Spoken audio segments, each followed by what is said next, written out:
Hello everyone, good morning. आज का हम लोग का टॉपिक है ह्यूमन रिप्रोडक्शन। इसके पहले हम लोग क्या पढ़ चुके हैं? इसके पहले हम लोगों ने पढ़ा था asexual reproduction in plant, asexual reproduction in animal. उसके बाद हम लोगों ने पढ़ा सेक्सुअल रिप्रोडक्शन। सेक्सुअल रिप्रोडक्शन में पढ़ चुके हैं प्लांट्स में, और प्लांट्स में हम लोग किस में पढ़े? केवल एंजियोस्पर्म में, फ्लावरिंग प्लांट में। आज की बात करेंगे हम लोग सेक्सुअल रिप्रोडक्शन इन एनिमल, और एनिमल में भी कहां पे? केवल ह्यूमन में। तो आज का हमारा टॉपिक क्या होगा? आज का हमारा टॉपिक है ह्यूमन रिप्रोडक्शन। आज का जो टॉपिक है वो है ह्यूमन रिप्रोडक्शन।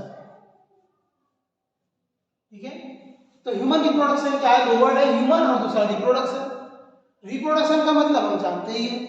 रिप्रोडक्शन का मतलब क्या होता है? रिप्रोडक्शन को हम कहते क्या है? एक ऐसी प्रोसेस जिसके थ्रू कोई भी लिविंग ऑर्गेनिज्म अपने जैसा एक दूसरा बॉडी बनाता है, दूसरा ऑर्गेनिज्म बनाता है। इसी को हम लोग क्या बोलते हैं? रिप्रोडक्शन।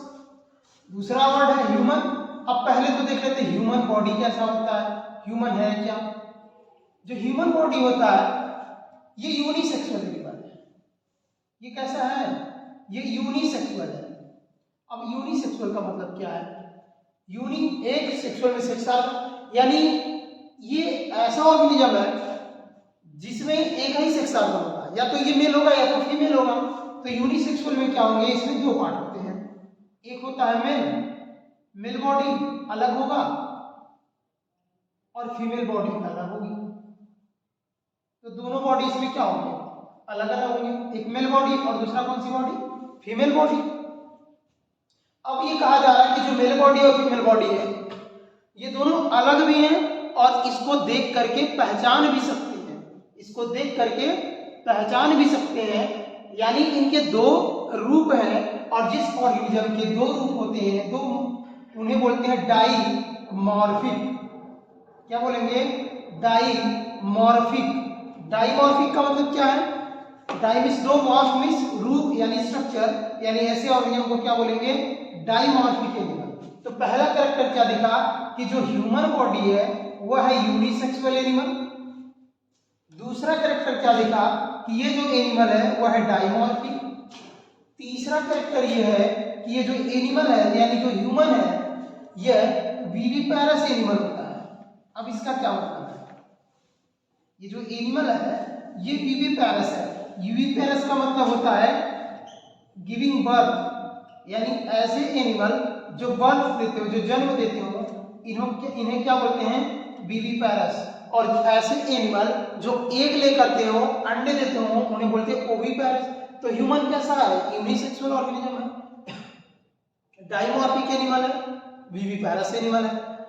क्यों यूनिसेक्सुअल कहा जा रहा है? क्योंकि इसमें मेल बॉडी और फीमेल बॉडी अलग है, दोनों को देख के पहचान सकते हैं, दोनों के अलग अलग रूप है, इसलिए बोल रहे हैं डाइमॉर्फिक है। तो ये हो गया ह्यूमन की बॉडी का स्ट्रक्चर। अब आते हैं कुछ टर्म्स की स्टडी करते हैं, फिर आते हैं इस टॉपिक पे। ठीक है, अब इन दोनों बॉडी में क्या होगा उसको देख लेते हैं।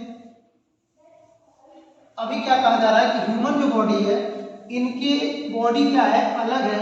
एक बॉडी मेल है तो दूसरी बॉडी क्या है? फीमेल है। दोनों को हम देख के पहचान सकते हैं कि कौन मेल बॉडी है और कौन फीमेल बॉडी है। अब इसमें कह रहा है कि जो मेल बॉडी होगा, जो मेल बॉडी होगा, ये मान लेते हैं मेल बॉडी है, और कोई दूसरा क्या है? एक फीमेल बॉडी है। ठीक है, एक क्या है? एक मेल बॉडी है और दूसरा क्या है? दूसरा फीमेल बॉडी है। ये मान लीजिए कोई मेल है, कोई फीमेल हो गया, फीमेल बॉडी।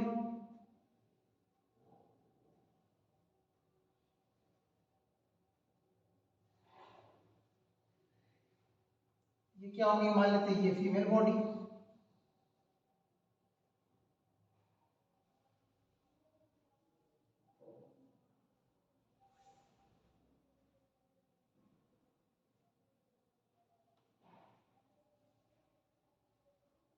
ठीक, और एक क्या है? एक है मेल बॉडी। ये मान लेते हैं कौन है? ये मेल बॉडी है।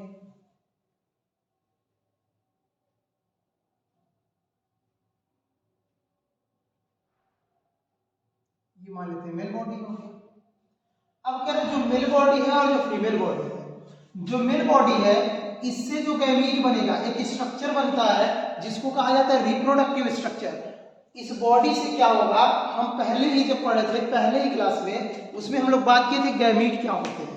तो होता क्या है यहाँ से कि इसके जो डीएनए है, इसका जो कैरेक्टर है एक बॉडी में कंजर्व हो जाता है और उस बॉडी को बोलते हैं गैमीट, और इससे जो गैमीट बनता है इस प्रोसेस को बोलते हैं गैमेटोजेनेसिस, और जो गैमीट बनेगा उसे कहेंगे मेल गैमीट। यानी मेल से जो गैमीट बनेगा उसके गैमीट को क्या बोलेंगे, बोलेंगे मेल गैमीट, और फीमेल से जो गैमीट बनेगा इसे बोलेंगे फीमेल गैमीट। तो ये मान लेंगे दो तरह के गैमीट बन गए, एक मेल गैमीट और दूसरा कौन सा गैमीट, दूसरा बन गया फीमेल गैमीट। तो दो गैमीट बन गए।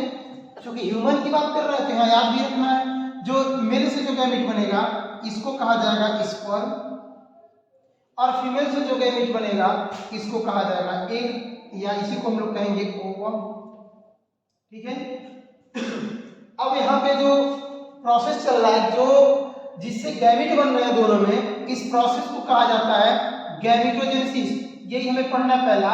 ये प्रोसेस क्या हो गया, बोलेंगे गैमेटोजेनेसिस। इसको क्या बोलेंगे, गैमेटोजेनेसिस, यानी गैमीट का जेनेसिस होना, फॉर्मेशन होना। तो पहला हमें टर्म मिल गया, पहला ही टर्म में क्या मिल गया, गैमेटोजेनेसिस। पहला टर्म मिल गया हमें गैमेटोजेनेसिस, यानी गैमीट का फॉर्मेशन। दूसरा टर्म में क्या है, अब गैमेटोजेनेसिस कह रहा है गैमीट चूंकि मेल में भी बन रहा है, गैमीट फीमेल में भी बन रहा है, मेल में भी बन रहा है और फीमेल में भी बन रहा है। मेल में बन रहा है कौन सा गैमीट, स्पर्म, तो स्पर्म का फॉर्मेशन हो रहा है, इसलिए मेल में जो गैमेटोजेनेसिस होगा इसको कहा जाएगा स्पर्मेटोजेनेसिस। जो मेल में गैमेटोजेनेसिस होगा इसको क्या बोलेंगे, इसको कहा जाएगा स्पर्मेटोजेनेसिस, यानी स्पर्म का जेनेसिस। और फीमेल के अंदर क्या बन रहा है, फीमेल के बॉडी में एग या ओवम बन रहा है, इसके इस प्रोसेस को बोलते हैं oogenesis। तो फीमेल में कौन सा गैमेटोजेनेसिस हो गया, oogenesis, यानी एग का फॉर्मेशन। मेल में कौन सा हुआ, स्पर्मेटोजेनेसिस। तो इसके दो पार्ट मिल गए, एक मिल गया स्पर्मेटोजेनेसिस जो मेल में होगा, और दूसरा मिल गया oogenesis जो फीमेल में होगा। तो ये दो पार्ट इसके मिल गए।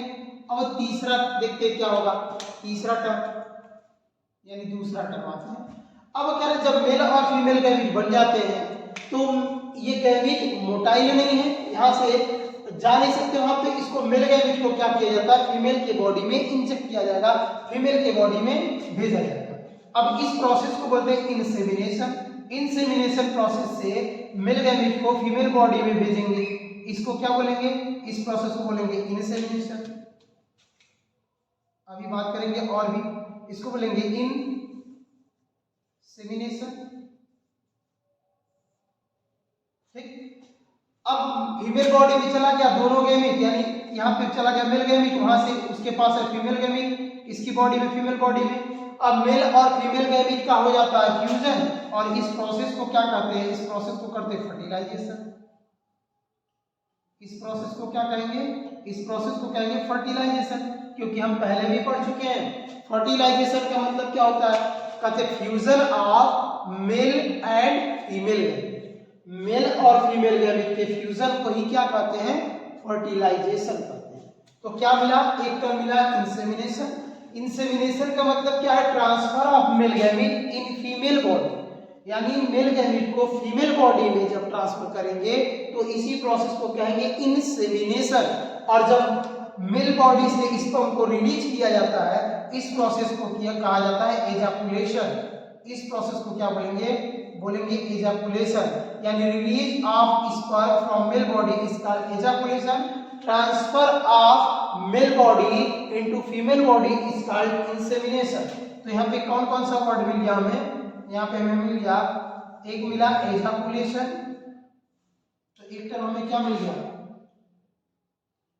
एजाकुलेशन, रिलीज ऑफ स्पर्म, और तीसरा क्या मिल गया हमें, इंसेमिनेशन।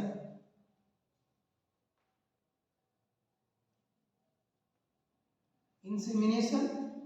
और चौथा टर्म में क्या मिल गया, फर्टिलाइजेशन। जब फर्टिलाइज कर गया तो क्या बोला गया, फर्टिलाइजेशन। तो एक टर्म मिल गया फर्टिलाइजेशन।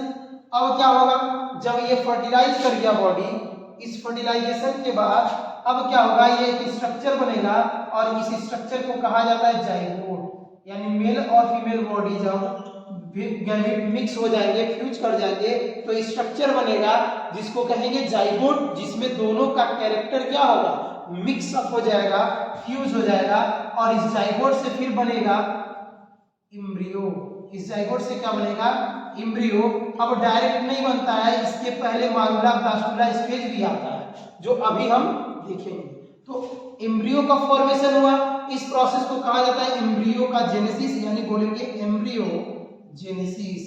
क्या बोलेंगे, एम्ब्रियो जेनेसिस, यानी किसका जेनेसिस, एम्ब्रियो का जेनेसिस। और ये एम्ब्रियो डेवलप कर जाएगा एक नए बॉडी में, जिसको बोलेंगे न्यू बॉडी में जब डेवलप कर जाएगा, न्यू ऑर्गेन बना लेगा और इसकी डिलीवरी होगी, यानी इसको बोलेंगे बेबी या इन्फेंट्स, इसकी क्या हो जाएगी, डिलीवरी होगी।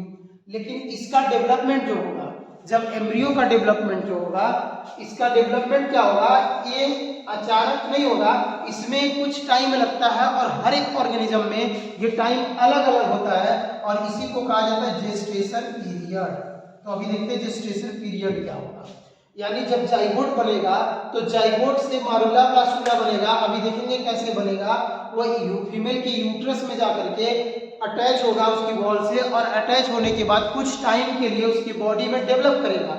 जो time period of development of baby है, इसी को क्या बोला जाता है, इसी को, इस पीरियड को बोला जाएगा जेस्टेशन पीरियड। और जब जेस्टेशन पीरियड कंप्लीट होगा, उसके बाद जब डेवलप कर जाएगा, फुली डेवलप हो जाएगा बेबी, तो उसका होगा डिलीवरी। और इस प्रोसेस को बोलेंगे पार्चुरेशन। इस प्रोसेस को क्या बोलेंगे, पार्चुरेशन। तो अगला टर्म हमारा क्या आ गया, इसके बाद जो अगला टर्म आया वो आ गया जेस्टेशन पीरियड। अभी देख लेते क्या है, आ गया जेस्टेशन पीरियड और जेस्टेशन पीरियड के बाद क्या आ गया, जेस्टेशन पीरियड के बाद आ गया पार्चुरेशन यानी डिलीवरी। पार्चुरेशन और पार्चुरेशन के बाद क्या आ गया, जब बेबी का डेवलपमेंट हो जाएगा, जब इसका पार्चुरेशन यानी डिलीवरी हो जाएगा, तो उसको फूड की जरूरत पड़ेगी। तो मदर के बॉडी से, मदर के मेमोरी ग्लैंड से मिल्क का सिक्रेशन होगा और उस प्रोसेस को बोलेंगे लैक्टेशन। ठीक है, तो अगला टर्म आ गया लैक्टेशन। पहले शॉर्ट में बात कर लेते हैं जेस्टेशन पे। क्या सब एनिमल का जेस्टेशन पीरियड अलग अलग होता है या सबका सेम होता है, इसको देख लेते हैं। अब आते देखते हैं इसके। तो जो जेस्टेशन पीरियड होगा वह अलग अलग स्पीसीज में, यानी अलग अलग एनिमल में जो डिफरेंट टाइप की स्पीसीज है उनमें अलग अलग होता है, वेरी करता है जेस्टेशन पीरियड। एक आध दो एग्जांपल देख लेते हैं, फिर आते हैं टॉपिक पे।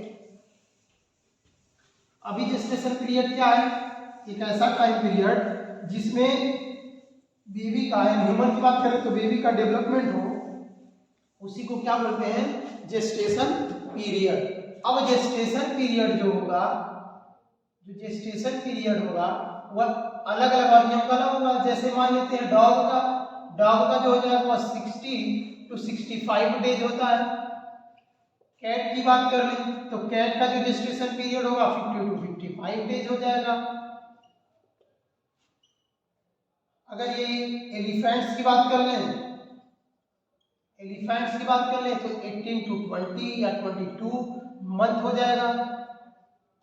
राइनो की बात कर लें तो ये 60 to 80 मंथ हो जाएगा। रेड की बात कर लें तो इसमें रेड का कहेंगे तो कितना हो जाएगा, 20 to 24 डेज हो जाएगा। इतने दिन में क्या हो जाएगा, इतने दिन में बेबी का उसका डेवलपमेंट हो जाएगा। ह्यूमन की बात कर लेते हैं, ह्यूमन हो जाएगा, ह्यूमन का हो जाएगा 270 डेज या इसी बोलते हैं 9 मंथ। तो सभी ऑर्गेनिज्म का क्या है, ये जो जेस्टेशन पीरियड है वो अलग है।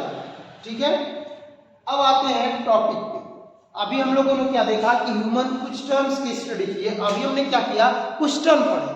कुछ टर्म में क्या क्या पढ़े, पहला टर्म था कि गैमिट बनेगा, मेल और फीमेल बॉडी से गैमिट बनेगा और इस प्रोसेस को क्या कहा गया, इस प्रोसेस को कहा गया गैमिटोजेनेसिस। और मेल में जो गैमिट बन रहा था वो बन रहा था स्पर्म, यानी स्पर्म का जेनेसिस हो रहा था, इसलिए मेल में जो गैमेटोजेनेसिस हो रहा था उसको कह दिए थे हम लोग स्पर्मेटोजेनेसिस। ओवमोजेनेसिस। फीमेल में जो गैमीट बना उसमें एग बना, ओवम बना, उसको कह दिए oogenesis। ठीक है, तो पहला टर्म मिला गैमेटोजेनेसिस, दो टाइप के, स्पर्मेटोजेनेसिस मेल में, oogenesis इन फीमेल। गैमीट बन गया, मेल बॉडी में मेल गैमीट, फीमेल बॉडी में फीमेल गैमीट। अब इसको फर्टिलाइज करना था तो एक गैमीट को दूसरे गैमीट के पास ट्रांसफर करना था। मेल बॉडी से जब स्पर्म का रिलीज किया गया, इस प्रोसेस को कहा गया इजाकुलेशन। इस प्रोसेस को क्या कहा गया? इजाकुलेशन। और इजाकुलेशन के बाद या जब मेल बॉडी से मेल गैमीट को फीमेल बॉडी में ट्रांसफर किया गया तो इस प्रोसेस को कहा गया इंसेमिनेशन।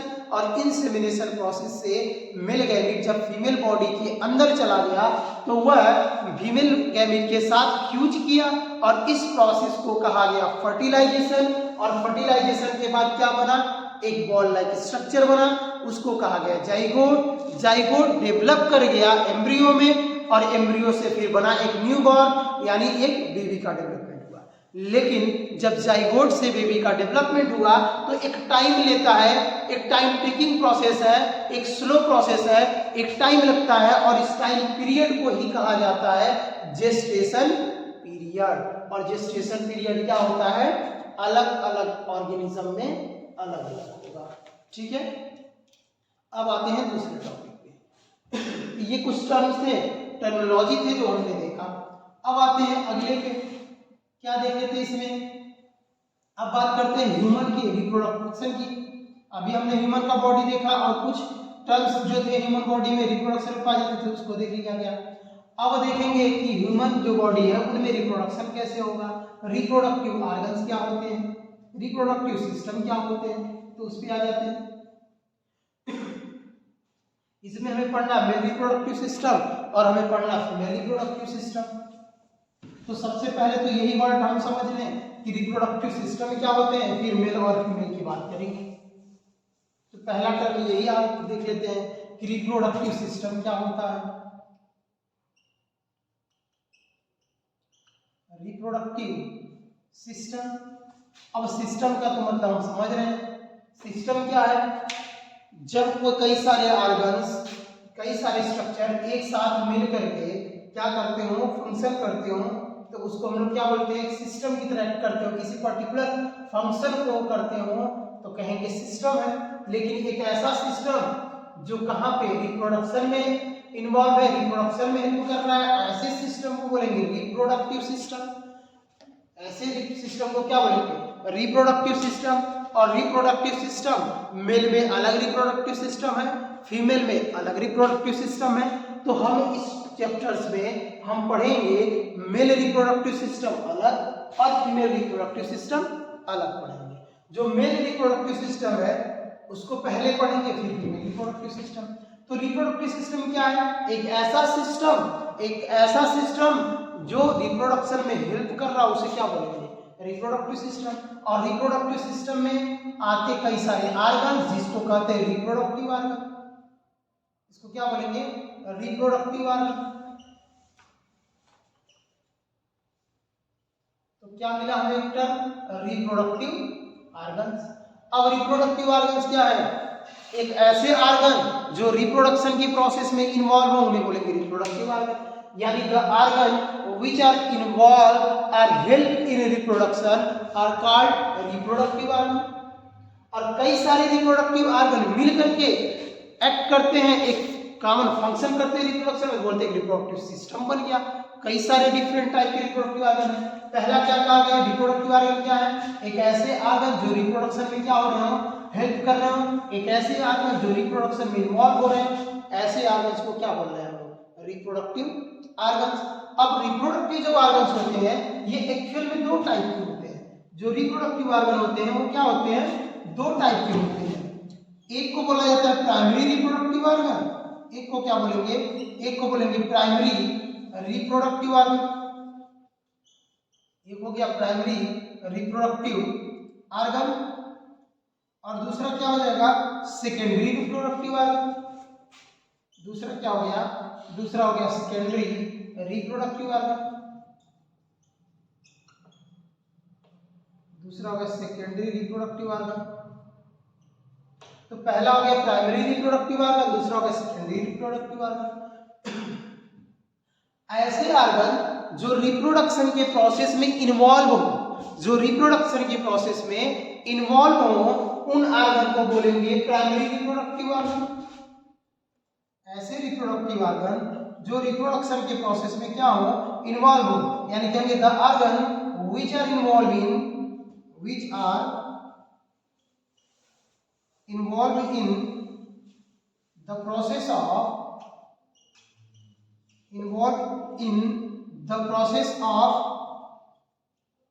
रिप्रोडक्शन, जो रिप्रोडक्शन के प्रोसेस में इन्वॉल्व हो, इन्हें कहेंगे प्राइमरी रिप्रोडक्टिव ऑर्गन। और ऐसे ऑर्गन जो रिप्रोडक्टिव प्रोसेस में इन्वॉल्व नहीं है लेकिन रिप्रोडक्टिव प्रोसेस में हेल्प कर रहे हो, ऐसे ऑर्गन्स को कहेंगे सेकेंडरी रिप्रोडक्टिव ऑर्गन। ऐसे ऑर्गन जो क्या हो, यानी the organ which help in reproduction, यानी एक ऐसे ऑर्गन जो रिप्रोडक्शन के प्रोसेस में हेल्प कर रहे हो, ऐसे ऑर्गन्स को बोलेंगे सेकेंडरी रिप्रोडक्टिव ऑर्गन। एक और पॉइंट याद रखेंगे कि जो प्राइमरी रिप्रोडक्टिव ऑर्गन होता है, इस प्राइमरी रिप्रोडक्टिव ऑर्गन्स को एक और नाम देते हैं, इसको कहा जाता है गोनेड। ये वर्ड आ सकता है, इसको क्या बोलेंगे, कहा जाएगा गोनेड। यानी प्राइमरी रिप्रोडक्टिव ऑर्गन को क्या कहेंगे, प्राइमरी रिप्रोडक्टिव ऑर्गन को कहेंगे गोनेड। अब ये दोनों ऑर्गन मेल में भी होते हैं और ये दोनों ऑर्गन फीमेल में भी होते हैं, यानी मेल में भी प्राइमरी रिप्रोडक्टिव ऑर्गन है और फीमेल में भी प्राइमरी रिप्रोडक्टिव ऑर्गन है। मेल में भी गोनेड है, फीमेल में भी गोनेड है। सेकेंडरी रिप्रोडक्टिव ऑर्गन, मेल में भी सेकेंडरी रिप्रोडक्टिव ऑर्गन है और फीमेल में भी रिप्रोडक्टिव ऑर्गन है, सेकेंडरी रिप्रोडक्टिव ऑर्गन। ठीक है। अब यहां से एक पॉइंट देखेंगे, यहां से देखेंगे कि प्राइमरी रिप्रोडक्टिव ऑर्गन मेल में कौन है और फीमेल में कौन है। ठीक है, ये हो गया होगा, मेल में कौन है प्राइमरी रिप्रोडक्टिव ऑर्गन और फीमेल में कौन है प्राइमरी रिप्रोडक्टिव ऑर्गन। एक बार देख लेते हैं इसको, यानी मेल में गोनेड कौन है और फीमेल में गोनेड कौन है, इसकी बात कर लेंगे। तो मेल में जो गोनेड होगा, यानी मेल में प्राइमरी जो रिप्रोडक्टिव ऑर्गन होगा, इसको कहा क्या होगा, और एक फीमेल में है, ये क्या होगा। तो एक मान लेते हैं इन मेल और इन फीमेल, दोनों में देख लेंगे। तो मेल में जो प्राइमरी रिप्रोडक्टिव ऑर्गन है, यानी मेल में जो गोनेड है, इसको कहा जाता है टेस्टिस। मेल में जो गोनेड है, मेल में जो प्राइमरी रिप्रोडक्टिव ऑर्गन है, इसको कहते हैं टेस्टिस। यानी मेल में जो टेस्टिस है वो रिप्रोडक्शन की प्रोसेस में इन्वॉल्व है, गैमीट बनाता है। ऐसे ऑर्गन जो गैमीट बनाते हो, जो रिप्रोडक्शन के प्रोसेस में इन्वॉल्व हो, उन्हें बोलेंगे प्राइमरी रिप्रोडक्टिव ऑर्गन, यानी गैमीट का फॉर्मेशन करते हो। तो मेल में जो गैमीट का फॉर्मेशन करता है वो क्या है, वो है टेस्टिस। और फीमेल में जो गैमीट का फॉर्मेशन करता है, जो इन्वॉल्व होगा ऑर्गन, इसे कहेंगे ओवरी। तो मेल में क्या मिला, मेल में मिला टेस्टिस और फीमेल में मिला ओवरी। तो अगर पूछेगा कि फीमेल में गोनेड कौन है, तो फीमेल में गोनेड का नाम क्या है, ओवरी। मेल में गोनेड का नाम क्या है, टेस्टिस। ठीक है। सेम इसी तरह से रिप्रोडक्टिव सेकेंडरी रिप्रोडक्टिव ऑर्गन की बात करेंगे कि मेल में कौन होगा और फीमेल में रिप्रोडक्टिव ऑर्गन कौन होगा। तो दोनों में देख लेते हैं, यहाँ भी पहले देख लेते हैं इन मेल और फिर देख लेते हैं इन फीमेल। तो मेल में सेकेंडरी रिप्रोडक्टिव ऑर्गन कौन है और फीमेल में रिप्रोडक्टिव सेकेंडरी रिप्रोडक्टिव ऑर्गन क्या है। तो मेल में जो सेकेंडरी रिप्रोडक्टिव ऑर्गन है वो होता है इपिडिडाइमिस, इपिडिडाइमिस, वास डिफरेंस। अभी सब इमेज बना के देखेंगे, वास डिफरेंस, वासा इफ्रेंसिया। ठीक है, क्या मिला, इपिडिडाइमिस, वासा डिफरेंस, वासा इफ्रेंसिया और लास्ट में मान लेंगे यूरिथ्रा और यूरिन ब्लड। यहाँ पे क्या मानेंगे, यूरिथ्रा। ठीक है, ये हो गया कुछ एग्जांपल। इसमें वासा इफ्रेंसिया के बाद वासा डिफरेंस, फिर उसके बाद यूरिथ्रा, ये सब क्या हो गया, किसके एग्जांपल हो गए, ये सब एग्जांपल हो गए मेल सेकेंडरी रिप्रोडक्टिव ऑर्गन के। फीमेल में आ जाएगा ओविडक्ट, फीमेल में क्या आ जाएगा, ओविडक्ट, यूट्रस, सर्विक्स और वेजाइना, या क्या फिर external genitalia, external genitalia. Same इसी तरह मेल में भी हो जाएगा एक्सटर्नल जेनिटेलिया। ये सब किसके एग्जाम्पल हैं? ये रिप्रोडक्शन की प्रोसेस में इन्वॉल्व होते नहीं है, ये रिप्रोडक्शन की प्रोसेस में क्या करते हैं? हेल्प करते हैं। तो इसीलिए इनको बोलते हैं सेकेंडरी रिप्रोडक्टिव ऑर्गन्स। इसके अलावा कुछ ग्लैंड्स भी होते हैं जो इसमें हेल्प करते हैं, उन्हें भी सेकेंडरी रिप्रोडक्टिव ऑर्गन में रखते हैं। जैसे मेल में कहेंगे तो मेल में आ जाएगा सेमाइनल वेसाइकिल, मेल में आ जाएगा seminal vesicle, prostate gland, prostate gland, ठीक, एक काउपर्स ग्लैंड और बल्बोयूरिथ्रल ग्लैंड भी आएगा। तो अभी इसमें देखेंगे, यानी कुछ ग्लैंड्स यानी कहेंगे सीधे रिप्रोडक्टिव ग्लैंड्स, और कुछ एसेसरी स्ट्रक्चर जो रिप्रोडक्शन की प्रोसेस में क्या करते हैं? हेल्प करते हैं। ऐसे ऑर्गन्स को बोलते हैं सेकेंडरी रिप्रोडक्टिव ऑर्गन। सेम इसी तरह फीमेल में भी है, फीमेल में ये सब ऑर्गन हो गए, और इसके अलावा इसमें भी कुछ ग्लैंड्स होते हैं जैसे बार्थोरिन ग्लैंड्स, मेमरी ग्लैंड्स, ये सब क्या आ जाएंगे? ये सब सेकेंडरी में आ जाएंगे। प्राइमरी में बस इतना याद रखना है कि टेस्टिस और, ठीक है। अब आते हैं वन बाय वन स्टार्ट करते हैं। ये हो गया रिप्रोडक्टिव ऑर्गन्स की। तो रिप्रोडक्टिव ऑर्गन कितने टाइप का होगा? दो टाइप का, प्राइमरी रिप्रोडक्टिव ऑर्गन और सेकेंडरी रिप्रोडक्टिव ऑर्गन, ठीक है। अब आते हैं, स्टार्ट करते हैं male reproductive system, male reproductive organ, ठीक है। तो अब स्टार्ट करेंगे मेल रिप्रोडक्टिव ऑर्गन। चलिए पहले देखेंगे मेल रिप्रोडक्टिव ऑर्गन, फिर फीमेल रिप्रोडक्टिव ऑर्गन शुरू करेंगे। तो सबसे पहले आते हैं मेल रिप्रोडक्टिव ऑर्गन्स पे।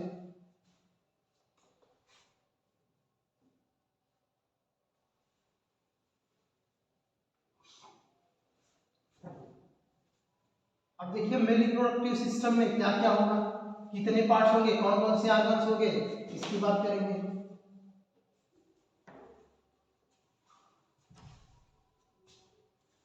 पहला स्टार्ट करते हैं, पहला part male reproductive system, male reproductive system. अगर हमसे पूछेगा कि मेल रिप्रोडक्टिव सिस्टम क्या है, कितने पार्ट से बने हैं, तो याद रखेंगे कि मेल रिप्रोडक्टिव सिस्टम जो होगा वो बना होगा टेस्टिस से। मेल के पास एक पेयर टेस्टिस होता है, तो ये हो गया टेस्टिस, अभी देख लेंगे इसको भी। दूसरा, कुछ एसेसरी डक्ट होते हैं, एसेसरी डक्ट होते हैं जैसे एपिडिडाइमिस, वास इफरेंस एंड वासा इफरेंसिया और वास डिफरेंस, एजाकुलेटरी डक्ट, ठीक है। ये सब क्या हो गए? कुछ एसेसरी डक्ट हो जाएंगे। तीसरा आ जाएगा इससे रिलेटेड कुछ ग्लैंड्स, बोलेंगे एसेसरी ग्लैंड्स या रिप्रोडक्टिव ग्लैंड्स, ठीक। फिर उसके बाद आ जाएगा यूरिथ्रा, और फिर आ जाएगा एक्सटर्नल जेनिटेलिया।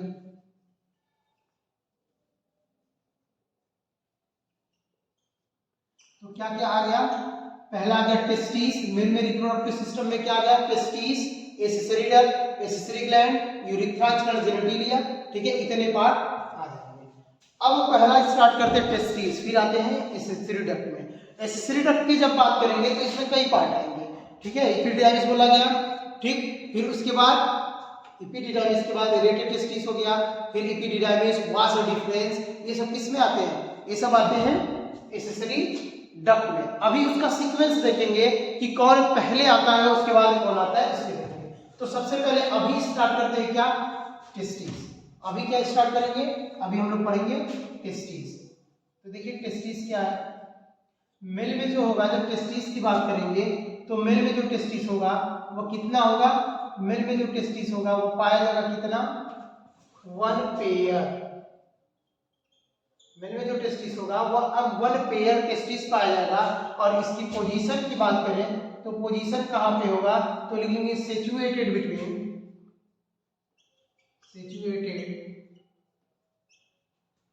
सिचुएटेड कहां होगा? तो मेल का जो टेस्टिस होता है वो उसके एब्डोमिनल कैविटी से बाहर पाया जाएगा। कहां पे होगा?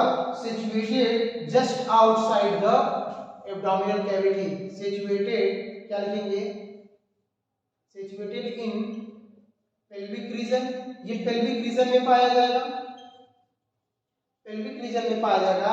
और कहां होगा? Just outside the abdominal cavity. Abdominal cavity यानी कहां पाया जाएगा? अगर पोजीशन की हम बात कर रहे हैं मेल टेस्टिस की, तो मेल का जो टेस्टिस है वो एब्डोमिनल कैविटी से बाहर पेल्विक रीजन में पाया जाएगा। अब बात कर लेते हैं इसके लेंथ की, इसके साइज की। इसकी साइज की बात करेंगे, इसके शेप की बात करेंगे। तो इसका जो शेप होगा, इसका जो शेप होगा, ये शेप होता है ओवल शेप। इसका शेप कैसा हो जाएगा? ओवल शेप होगा कुछ इस तरह से। फिर इसकी बात करेंगे हम लोग लेंथ की। जब इसकी लेंथ कहेंगे तो 4 to 5 सेंटीमीटर होगा। इसकी विड्थ की बात करेंगे तो विड्थ जो होगा 2 to 3 सेंटीमीटर हो जाएगा।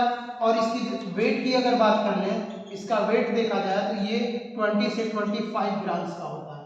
ठीक है, ये हो गया इसका वेट। तो ये नॉर्मल एक टेस्टिस का क्या होगा? ये स्ट्रक्चर होगा। अब कह रहा है कि जो मेल की टेस्टिस है, इसके ऊपर एक स्किन का लेयर है जो इस टेस्टिस के टेम्परेचर को मेंटेन करता है, और उसे कहा जाता है स्क्रोटम। तो वो भी देख लेते हैं। मेल की जो टेस्टिस है वह एक स्किन से कवर है जिसको कहा जाएगा स्क्रोटम। क्या बोलेंगे? बोलेंगे स्क्रोटम। ये स्क्रोटम क्या है? टेस्टिस के आउटर कवरिंग है। यानी कहेंगे ये है क्या? तो आउटर कवरिंग ऑफ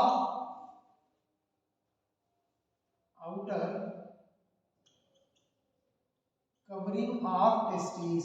ये टेस्टिस का क्या है? आउटर कवरिंग है। ठीक है, इसका काम क्या है? फंक्शन क्या है? तो ये क्या करता है? It maintain testicular. ये क्या करता है? ये टेस्टिकुलर यानी टेस्टिस के अंदर टेस्टिकुलर टेम्परेचर। ये टेस्टिकुलर यानी टेस्टिस के अंदर जो टेम्परेचर है उस टेम्परेचर को मेंटेन करता है। अगर पूछता है स्क्रोटम का काम क्या है, तो याद रखेंगे स्क्रोटम का काम क्या है? टेस्टिस के अंदर के टेम्परेचर को मेंटेन करना, जो जरूरी होता है गैमेटोजेनेसिस के लिए।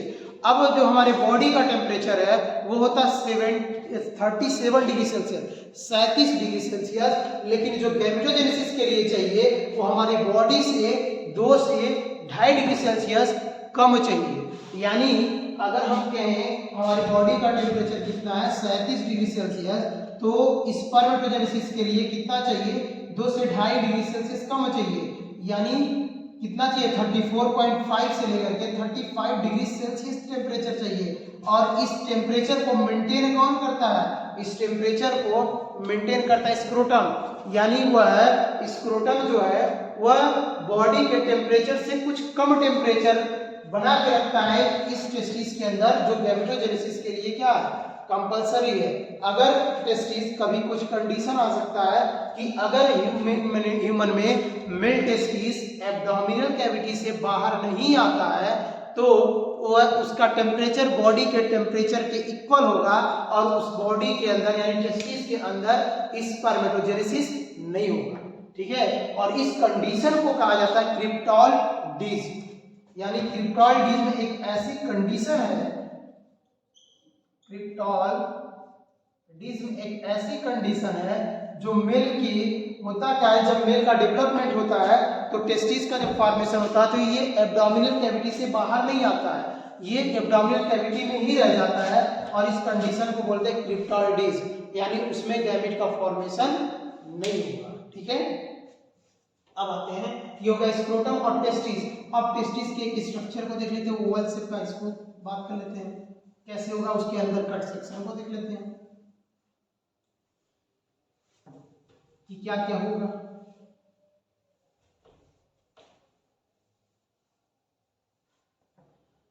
अब देखिए जो टेस्टिस है वो शेप कैसा कहा गया? ओवल शेप का। हमें ज्यादा डिटेल में नहीं बात करना है, बस ऐसे ही देखना है। तो हम बात कर रहे हैं टेस्टिस। अब टेस्टिस कहा जा रहा है क्या है, ओवल शेप स्ट्रक्चर है और इसके चारों तरफ क्या है, स्किन की कवरिंग है। ये मान लीजिए स्किन की कवरिंग है, इसको ये टेस्टिस हो गया और ये इसकी कवरिंग हो गई स्किन की। हाँ, रीजन दिखाना है जो कवर है, ये टेस्टिस जो कवर है इसकी कवरिंग को, यही क्या है, स्क्रोटम है स्किन की, और ये जो दिख रहा है कट सेक्शन, ये जो दिख रहा है यही क्या है, ये है टेस्टिस। यही क्या है, ये है टेस्टिस। ठीक है, अब टेस्टिस की जो बात कर रहे हैं इसके अंदर क्या होगा इसको देख लेते हैं। अभी इस वाले रीजन की भी बात करेंगे, ये क्या बनाया जा रहा है। ठीक है, अभी इसको भी देखा जाएगा। अभी पहले जब देखेंगे इसके अंदर की बात करेंगे जब टेस्टिस के, तो इस टेस्टिस के अंदर यानी जो ओवल शेप का स्ट्रक्चर मिला, जब इसको हम कट करेंगे, कट करने के बाद क्या दिखेगा कि टेस्टिस के अंदर छोटे छोटे कंपार्टमेंट मिलते हैं, खाली जगह मिलते हैं इस तरह से, और ये छोटे छोटे कंपार्टमेंट को कहा जाता है टेस्टिकुलर लोब्यूल। ये छोटे छोटे लोब है, छोटे छोटे लोब है, इसी को क्या कहेंगे, कहेंगे टेस्टिकुलर लोब्यूल। ठीक है, एक टेस्टिस की बात करेंगे तो जो टेस्टिकुलर लोब्यूल है वो 250 होते हैं, 250 टेस्टिकुलर लोब्यूल होंगे, स्मॉल कंपार्टमेंट होंगे, और इस कंपार्टमेंट को क्या कहा गया, इस कंपार्टमेंट को कहा गया टेस्टिकुलर लोब्यूल। ठीक है, अब जब एक टेस्टिकुलर लोब्यूल को देखेंगे तो एक टेस्टिकुलर लोब्यूल के अंदर हाईली क्वाइल्ड एक ट्यूब है, एक ट्यूब से भी पतले ट्यूब है, और इस हाईली क्वाइल्ड ट्यूब को कहा जा रहा है ट्यूब्यूल्स। ठीक है, और इस ट्यूब्यूल्स का नाम है सेमिनिफेरस ट्यूब्यूल्स। इसको क्या बोलेंगे, इसको बोलेंगे सेमिनिफेरस ट्यूब्यूल्स। और ये ट्यूब्यूल्स का जब नंबर देखेंगे तो एक टेस्टिकुलर लोब्यूल में करीब 1 से 3 हाईली क्वाइल्ड सेमिनिफेरस ट्यूब्यूल्स हैं। कैसे हैं, हाईली क्वाइल्ड सेमिनिफेरस ट्यूब्यूल्स हैं। यानी एक टेस्टिस की बात करेंगे, कट करेंगे तो कट करने के बाद इसमें छोटे छोटे लोब मिलेंगे, उस लोब को कहेंगे टेस्टिकुलर लोब्यूल। और एक लोब्यूल में, लोब्यूल हैं कितने, 250 है एक टेस्टिस में, और एक लोब्यूल को देखेंगे तो एक लोब्यूल में 1 से 3, 1, 2 या 3 क्या मिलेंगे, हाईली क्वाइल्ड ट्यूब्यूल्स मिलेगा, जिसको कहेंगे सेमिनिफेरस ट्यूब्यूल्स। ठीक है, ये हो गया सेमिनिफेरस ट्यूब्यूल्स। अब बात करते हैं सेमिनिफेरस ट्यूब्यूल्स को जब कट करेंगे तो क्या होगा। अब इस छोटे से पार्ट को कट करके बाहर निकाला जा रहा है, यानी जो स्ट्रक्चर है सेमिनिफेरस ट्यूब्यूल्स, ये जो सेमिनिफेरस ट्यूब्यूल्स बनाया गया है, इसको जब कट करेंगे, इस सेमिनिफेरस ट्यूब्यूल्स को जब कट करेंगे तो कट करने के बाद हमें दिखेगा कि जो ट्यूब्यूल्स है वो 2 लेयर से बना हुआ है। जो ट्यूब्यूल्स है वो कितने लेयर से बना है, वो 2 लेयर से बना है। कितना लेयर है, 2 लेयर है, एक आउटर और एक इनर लेयर। एक को मान लेंगे क्या है, एक है आउटर लेयर, एक क्या है आउटर और एक क्या है इनर लेयर, यानी 2 लेयर से बना हुआ है। ठीक है, जो इनर लेयर है इसको बोलते हैं जर्मिनल इपिथेलियम, इसको बोलते हैं जर्मिनल इपिथेलियम।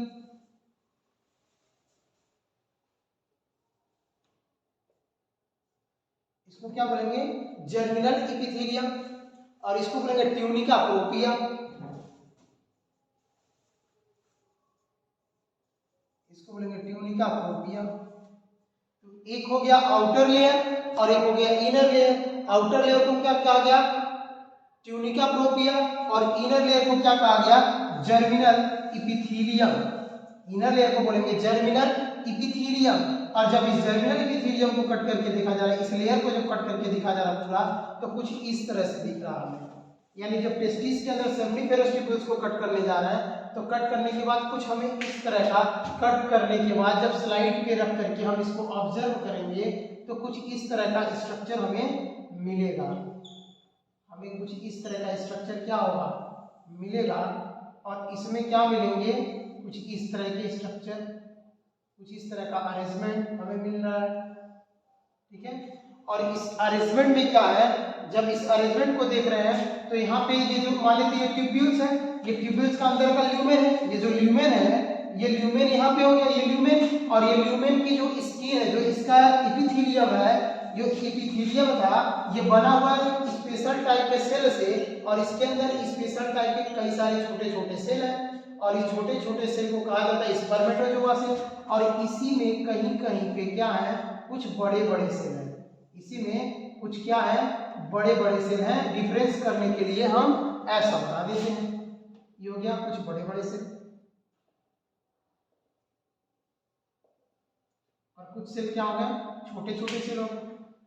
इसके अंदर हमें क्या मिल रहा है, कुछ बड़े बड़े सेल मिल रहा है और कुछ छोटे छोटे सेल मिल गए। जो छोटे सेल थे इनको हम लोग क्या कहें, स्पर्मेटोजोआ सेल। नाम ही हमें याद रखना है, नाम याद रखना है। जो छोटे सेल थे, इस छोटे से सेल को कहा गया स्पर्मेटोजोआ सेल। इस सेल को क्या बोलेंगे, स्पर्मेटोजोआ सेल। स्पर्मेटोजोआ बनाएगा इसलिए बोलेंगे स्पर्मेटोजोआ सेल, या इसी को कहेंगे मेल जर्म सेल, या इसी को क्या कहेंगे, मेल जर्म सेल, क्योंकि ये मेल गैमेट बनाएगा तो बोलेंगे मेल जर्म सेल। और जो बड़े सेल हैं, इन बड़े सेल को कहा जाता है सर्टोली सेल। इन बड़े सेल को क्या बोलेंगे, इनको बोलेंगे सर्टोली सेल। जो मेल जर्म सेल है, इनका काम है स्पर्म बनाना। ये जो स्पर्मेटोजोआ सेल है, ये क्या करेगा, ये स्पर्म बनाएगा, और इसी बने हुए स्पर्म को सर्टोली सेल क्या करेगा, न्यूट्रिशन प्रोवाइड करेगा। जैसे मान लीजिए यहाँ से बना क्या, यहाँ से बना स्पर्म, ये स्पर्म बनने के बाद क्या करता है स्पर्मेटोजोआ, जा करके इस सर्टोली सेल से अटैच हो जाएगा, और सर्टोली सेल से अटैच होकर के क्या करेगा, न्यूट्रिशन लेने लगेगा, और यहाँ पे फिर मैच्योर हो जाएगा। तो सर्टोली सेल का काम है क्या, न्यूट्रिशन प्रोवाइड करना। तो ये दो टाइप के सेल हमें मिलेंगे कहाँ पे, इस ल्यूमेन के अंदर। इस ल्यूमेन के अंदर कितने टाइप के सेल मिल गए, हमें मिल गए दो टाइप के सेल। एक को कहा गया स्पर्मेटोजोआ सेल, और एक को कहा गया सर्टोली सेल। अब जो इस तरह के यहाँ फिर से स्ट्रक्चर इस तरह के मिल जाएंगे हमें, बड़े सेल छोटे सेल यहाँ भी मिल जाएंगे, कुछ बड़े सेल कुछ छोटे सेल, ठीक है। फिर यहाँ भी वही सेम चीजें मिलेंगी हमें, यहाँ भी क्या हमें मिल जाएगा, यहाँ भी कुछ वही सेम चीजें मिल जाएंगी, इधर भी वही सेम चीजें मान लेंगे, कट सेक्शन जो दिखा तो इस तरह से मिल जाएगा। अब कह रहा है कि दो जब इस तरह के जो सेल हैं, इन दो सेलों के बीच में एक खाली जगह है, इनके बीच में क्या मिल रहा है, एक खाली जगह मिल रहा है, और इस खाली जगह को, इस स्पेस को कहा जाता है इंटरस्टिशियल स्पेस। इस स्पेस को क्या कहेंगे, बोलेंगे इंटरस्टिशियल स्पेस। इस स्पेस को क्या बोलेंगे, इंटरस्टिशियल स्पेस। और इस स्पेस में एक स्पेशल टाइप का सेल है, और इस स्पेशल टाइप के सेल को कहा जाता है, क्योंकि ये सेल इंटरस्टिशियल स्पेस में है, इसलिए इस सेल को कहा जाता है इंटरस्टिशियल सेल। इसको बोलेंगे इंटरस्टिशियल सेल, या इसी का एक और नाम है, इसी को कहा जाता है लीडिंग सेल। इसी को क्या बोलेंगे, इसी को बोलेंगे लीडिंग सेल, ठीक है। तो इसी का नाम है लीडिंग सेल। स्पर्मेटोजोआ सेल का नाम क्या है, मेल जर्म सेल। जो सर्टोली सेल था, ये न्यूट्रिशन दे रहा है, इसीलिए इसको एक और नाम से जानते हैं, बोलते हैं नर्स सेल। इसी को क्या बोलेंगे, इसी को बोलेंगे नर्स सेल, यानी जो नरिशमेंट प्रोवाइड कर रहा है, इसी को क्या बोलना है, नर्स सेल। और इंटरस्टिशियल सेल को बोल रहे हैं लीडिंग सेल, और इसका काम है एक हार्मोन्स बनाना, जिसका नाम है एंड्रोजन। इस हार्मोन्स का नाम है एंड्रोजन, जो एक तरह का स्टेरॉइड है, एक तरह का स्टेरॉइड हार्मोन्स है, और टेस्टिस से बन रहा है, इसीलिए एंड्रोजन का नाम होता है टेस्टोस्टेरोन। इसका नाम है क्या है, टेस्टोस्टेरोन। और चूंकि ये हार्मोन्स मेल में बनेगा, केवल मेल के कैरेक्टर के रिस्पॉन्सिबल होगा, इसीलिए इस हार्मोन्स का नाम है मेल हार्मोन्स। यानी जो इसका नाम क्या हो गया, मेल हार्मोन्स, इसी का नाम क्या हो गया, टेस्टोस्टेरोन, इसी का नाम क्या हो गया, एंड्रोजन, ठीक है। तो पूछेगा मेल हार्मोन्स कौन है, तो एंड्रोजन। मेल हार्मोन्स कौन है, टेस्टोस्टेरोन। कौन बना रहा है, लीडिंग सेल। कौन बना रहा है, लीडिंग सेल, इंटरस्टिशियल सेल। फिर तीन टाइप के सेल हमें मिल गए। तीन टाइप के सेल हमें कहाँ मिल गए, एक टेस्टिस के अंदर पाए जाने वाले, टेस्टिकुलर लोब्यूल्स के अंदर पाए जाने वाले सेमिनिफेरस ट्यूब्यूल्स को कट करने के बाद ये दो तीन टाइप के सेल मिले। दो टाइप के सेल को क्या कहा गया, यानी इस तीनों टाइप के सेल को कहा गया, एक को कहा गया मेल जर्म सेल, या बोला गया स्पर्मेटोजोआ सेल जो स्पर्म बना रहा है, स्पर्मेटोजोआ बना रहा है। एक सेल को कहा जा रहा है सर्टोरी सेल जो बने हुए स्पर्म को न्यूट्रिशन प्रोवाइड कर रहा है। एक सेल को कहा गया इंटरस्टिशियल सेल, लीडिंग सेल जो मेल हार्मोन्स बना रहा है। तो इस तरह से एक टेस्टिस के अंदर जो देखेंगे तो इस इतने टाइप के हमें क्या मिलेंगे, सेल मिलेंगे। ये हो गया टेस्टिस वाला पार्ट, ठीक है। स्क्रोटम हो गया, टेस्टिस हो गया, समझ में आया होगा, ठीक है। अब आते हैं दूसरे पार्ट पे जिसका नाम क्या था, एसेसरी डक्ट। तो दूसरे पार्ट पे आते हैं जिसका नाम क्या है, एसेसरी डक्ट। अब देखते हैं एसेसरी डक्ट क्या है, स्क्रीनशॉट ले रहा हो जिसको ले सकता है। अब आते हैं एसेसरी डक्ट पे।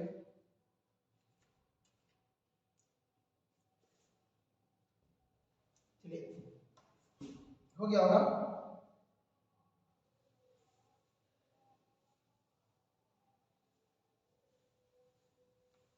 देखिए एसेसरी डक्ट में क्या क्या होंगे।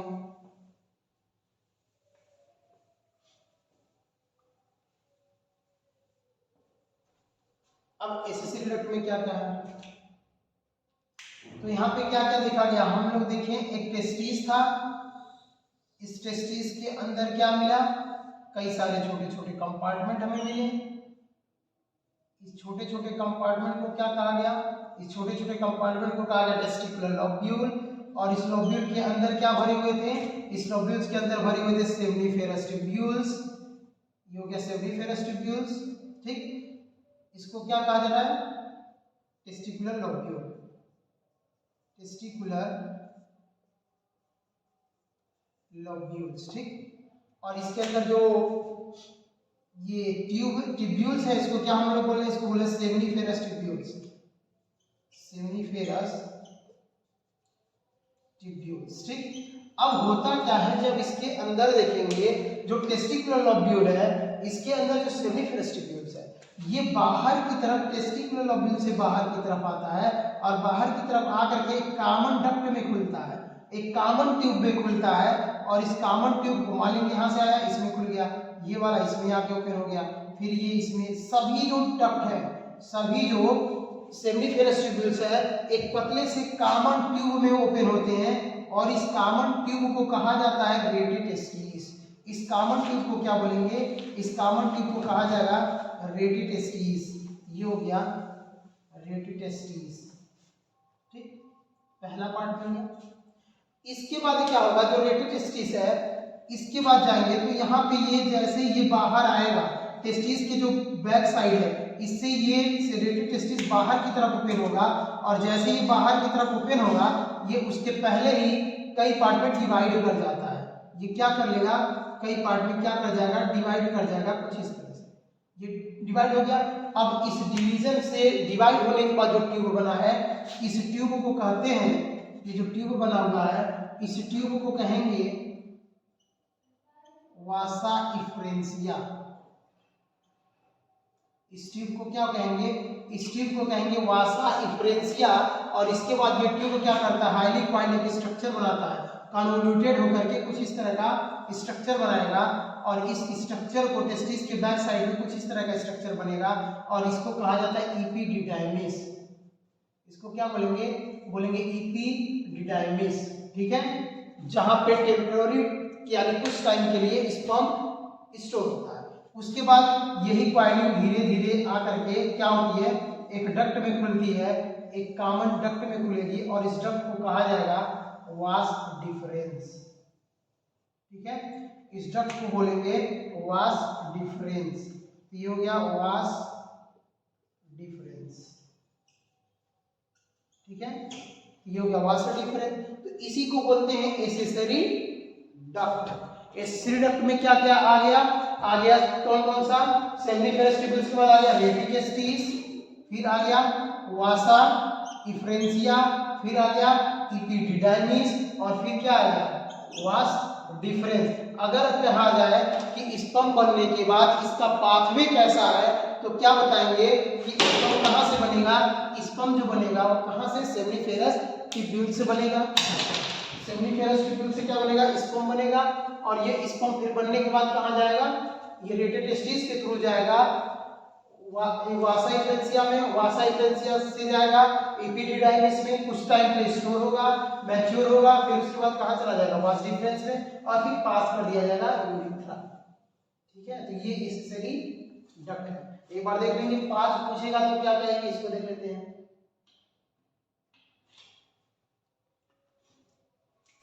तो पहला क्या मिला हमें, मिला सेमनीफेरस ट्यूब्यूल्स, सेमनीफेरस ट्यूब्यूल्स, और इस सेमनीफेरस ट्यूब्यूल्स ओपन है किसके थ्रू, रेटिटेस्टिस के थ्रू, कहां पे, वासा इफ्रेंसिया में, वासा इफ्रेंसिया में। ये ओपन हो गया किसके थ्रू, रेटिटेस्टिस के थ्रू। ठीक, और वासा इफ्रेंसिया से जाकर के कहा जाएगा एपिडिडाइमिस में,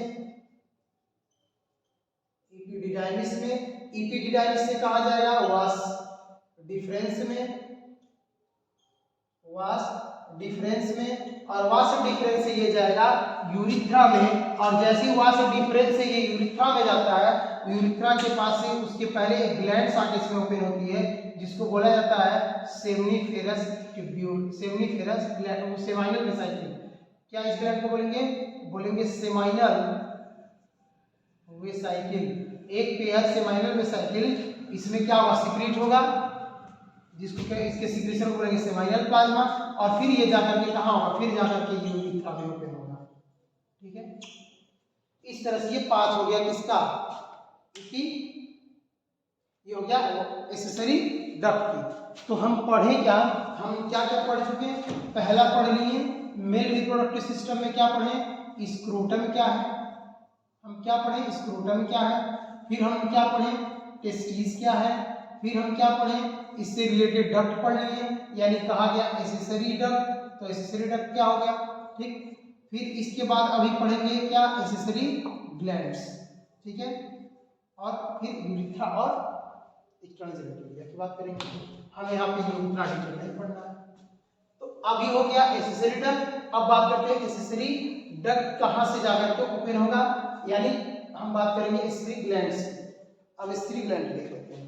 तो एक्सेसरी डक्ट ये तरह हुआ, अब ये जाकर के ओपन होता है कहाँ पे, ये ओपन होता है यूरिथ्रा में, यूरिनरी ब्लैडर में। मान लीजिए ये यूरिनरी ब्लैडर है। अब यूरिनरी ब्लैडर में क्या है, किडनी से आया हुआ यूरेटर, ये आकर के यहाँ पे ओपन है। ये मान लीजिए यूरेटर आया हुआ है यहाँ पे, ठीक, या यहाँ पे हो गया। अब ये जो कहा जा रहा है वास डिफरेंस, ये वास डिफरेंस ये जाकर के कहाँ ओपन होता है, ये ओपन होता है यूरिथ्रा में। यूरिथ्रा में ये ओपन होगा यूरिथ्रा में, लेकिन जाएगा किसके थ्रू, ये यूरिनरी ब्लैडर के थ्रू। ये गया यूरिनरी ब्लैडर के थ्रू और जाकर के ओपन कहाँ हो गया, यूरिथ्रा में। सेम इसी तरह से एक और टेस्टिस है, तो यहाँ से दूसरे टेस्टिस का ये आया हुआ मान लेते हैं, यहाँ पे एक और टेस्टिस होगा, ये मान लेंगे ये टेस्टिस है। ठीक है, ये भी यहाँ आकर के क्या होगा, यूरिनरी ब्लैडर के थ्रू ओपन होगा कहाँ पे, यूरिथ्रा में। लेकिन जब ये स्ट्रक्चर ओपन होता है तो यहाँ पे क्या होगा, इसके पहले यूरिथ्रा में क्या था, यहाँ पे एक ग्लैंड्स होता है, और इस ग्लैंड्स को क्या कहा जाता है, इस ग्लैंड्स को बोला जाता है, इस जो ग्लैंड है यहाँ पे, इस ग्लैंड को बोलेंगे सेमाइनल वेसाइकिल। तो वहां से डिफरेंस में कौन जाके ओपन हो गया, एक पेयर सेमाइनल वेसाइकिल। यहाँ पे एक हो गया सेमाइनल वेसाइकिल, यहाँ पे एक पेयर सेमाइनल वेसाइकिल, जो पहला ग्लैंड है मेल ग्लैंड का, मेल एक्सेसरी ग्लैंड्स का। अब ये इसके थ्रू कहाँ हो गया, ये ओपन हो गया इसमें, और फिर ये जाकर के कहाँ ओपन हो गया, यूरिथ्रा। इस तरह से पहला ग्लैंड मिल गया, जिसको क्या कहा गया, सेमाइनल वेसिकल। ठीक है, एक पेयर सेमाइनल वेसिकल हो गया पहला ग्लैंड। यानी जब हम बात करेंगे मेल एक्सेसरी ग्लैंड्स की, तो हमें क्या मिलेगा, एक पेयर मिलेगा सेमाइनल, एक पेयर हमें क्या मिलेगा, सेमाइनल वेसिकल। ठीक, तो ये हो गया सेमाइनल वेसिकल। अब आते हैं इसके बाद क्या होगा, अब यहाँ पे एक ग्लैंड होता है जिसका नाम है प्रोस्टेट ग्लैंड। यहाँ पे क्या होगा, एक सिंगल एक प्रोस्टेट ग्लैंड होगा, जो इसको इस तरह से यूरिथ्रा को रैप किए रहेगा, इस तरह से एक पेयर क्या होगा यहाँ पे प्रोस्टेट ग्लैंड। तो एक ग्लैंड और मिला जिसको हम लोग कहते हैं प्रोस्टेट ग्लैंड। और फिर जैसे ये यूरेथ्रा के पास ये आएगा नीचे की तरफ, यहाँ पे एक और ग्लैंड हमें मिलेगा जिसको कहा जाएगा, यहाँ पे एक और ग्लैंड, एक पेयर ग्लैंड मिलेगा और इस ग्लैंड को कहा जाएगा बल्बो यूरिथ्रल ग्लैंड। इसको क्या बोलेंगे? बोलेंगे बल्बो यूरिथ्रल ग्लैंड, या इसी को कहा जाएगा काउपर्स ग्लैंड। ये दोनों नाम से पूछा जा सकता है, बोलेंगे काउपर्स ग्लैंड, या तो क्या कहा गया बल्बो यूरिथ्रल ग्लैंड, या इसी को क्या कहा गया काउपर्स ग्लैंड। तो ये हो गया मेल का एसेसरी ग्लैंड की बात कर लिए, ठीक है। मेल में क्या कर लिए हम लोग बात, मेल में हम लोग पढ़ लिए एसेसरी डक्ट, मेल में पढ़ लिए एसेसरी ग्लैंड। जब भी एसेसरी ग्लैंड की बात करेगा तो क्या क्या हमें मिलेगा, एक पेयर मिलेगा सेमाइनल वेसिकल, एक सिंगल मिलेगा प्रोस्टेट ग्लैंड, एक पेयर मिलेगा बल्बो यूरिथ्रल ग्लैंड, ठीक है। तो ये 3 एसेसरी ग्लैंड्स मिलेंगे मेल में, ठीक है। अब यहीं तक बंद करेंगे, अगला क्लास जब भी होगा, अब बाकी की चीजें हम कल पढ़ाएंगे, कल नेक्स्ट क्लास में, ठीक है। नेक्स्ट क्लास यानी कल हम पढ़ेंगे जो बल्बो यूरिथ्रल ग्लैंड है, सेमाइनल वेसिकल और प्रोस्टेट ग्लैंड, इसके सिक्रीशन को क्या कहेंगे, इनका मेल बॉडी में क्या काम है इसकी पढ़ेंगे। और 2 और टॉपिक बच गया मेल में, एक्सटर्नल जेनिटलिया क्या है ये पढ़ेंगे, और फिर उसके बाद पढ़ेंगे स्पर्मेटोजेनेसिस क्या है, मेल में मेल गैमेट का फॉर्मेशन कैसे होता है, ये टॉपिक कल पढ़ेंगे। और कल ही हम पढ़ेंगे फीमेल रिप्रोडक्टिव सिस्टम स्टार्ट करेंगे, ठीक है। तो ये इतना चीजें पढ़ेंगे, ठीक है। उम्मीद है सबको समझ में आया होगा, बाकी चीजें नेक्स्ट यानी कल पढ़ेंगे, ठीक है।